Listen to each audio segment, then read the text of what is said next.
ಆಗ ಭಗೀರಥನು ಶಿವನಿಂದ ಗಂಗೆಯನ್ನು ಪಡೆಯಲು ಪುನಃ ಘೋರ ತಪಸ್ಸನ್ನು ಮಾಡಿದ. ಶಿವನು ಮತ್ತೊಮ್ಮೆ ಪ್ರತ್ಯಕ್ಷನಾಗಿ ತನ್ನ ಜಟೆಯಲ್ಲಿದ್ದ ಗಂಗೆಯ ಧಾರೆಯೊಂದನ್ನು ಮಾತ್ರ ಆಚೆಗೆ ಬಿಟ್ಟ. ಆ ಭಗೀರಥ ಮಹಾರಾಜರು ಆ ಗಂಗೆಯನ್ನು ಕರೆದುಕೊಂಡು ಹೊರಟ. ಜಾನಕಿ, ಭಗೀರಥರು ಛಲ ಬಿಡದೆ ಶಿವನನ್ನು ಒಲಿಸಿ ಆತನ ಜಟೆಯಲ್ಲಿದ್ದ ಗಂಗೆಯ ಧಾರೆಯೊಂದನ್ನು ಕರೆದೊಯ್ಯುತ್ತಿರುವಾಗ ಆಗ ಮತ್ತೇನಾಯ್ತು ಸ್ವಾಮಿ? ಮತ್ತೆ ಗಂಗೆಯನ್ನು ಕಳೆದುಕೊಳ್ಳುವಂತಹ ಅನಿರೀಕ್ಷಿತ ಆಪತ್ತು ಅವರಿಗೆ ಎದುರಾಯಿತು.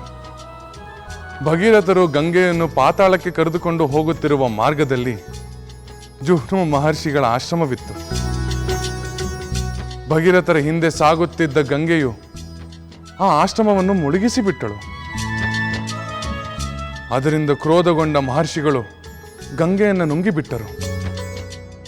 ಮತ್ತೆ ಗಂಗೆ ಕಣ್ಮರೆ ಆದದನ್ನು ಕಂಡು ಕಂಗಾಲಾಗಿ ಮಹರ್ಷಿಯರನ್ನು ಪ್ರಾರ್ಥಿಸಿದರು.